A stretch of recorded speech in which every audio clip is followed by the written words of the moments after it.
Tuan-puan, murid-murid saya dia tahulah. Dia tahu income saya besar, tapi kehidupan saya biasa-biasa saja tuan-puan. Jadi cuba tuan-puan bayangkan berapa banyak setiap bulan saya saving yang bertambah dalam akaun saya. Harta yang bertambah dalam apa ni, dalam poket saya setiap bulan. Dengan pendapatan saya 5-6 angka setiap bulan. Tak kerja pun ada 5-6 angka. Maksudnya apa tuan-puan? Dia adalah tentang membina diri. Tapi tuan-puan, kalau pendapatan saya besar, saya belanja mewah. Dulu pakai kereta biasa. Bila dah mewah macam ni, oh, income besar. Income 6 angka, pergi tukar pakai Ferrari, pakai Porsche. Bukan bank tak lulus, bank boleh lulus. Bayar berbelah-belah ribu setiap bulan untuk kereta saja. Sesak juga nanti tuan-puan. Tuan-puan, saya kenal ramai orang kaya tuan-puan. Yang hidupnya biasa-biasa, yang orang tak tahu dia orang kaya.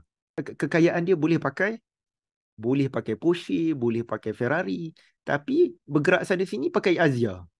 Ha. Kalau saya sebut nama tu mesti tuan-puan tahu orang tu, tapi rahsia kan, kawan tak boleh nak cerita. Kalau saya sebut tuan, oh inilah, oh dia ni.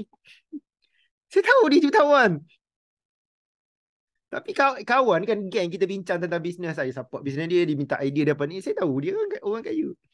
Sebab tu tuan-puan jangan terpengaruh dengan simbol-simbol kekayaan palsu. Okay, kaya lain, mewah lain. Fokus kita kekayaan ialah bukan kita nak tunjuk kepada orang. Kita bina kekayaan untuk diri kita dan ahli keluarga kita. Okay. Kebanyakan jutawan kita tak kenal tu. Kebanyakan dia banyak jutawan senyap. Chef Lee sebut jutawan senyap. Kebanyakan jutawan macam tu. Dalam G100 berapa banyak jutawan tuan sebenarnya.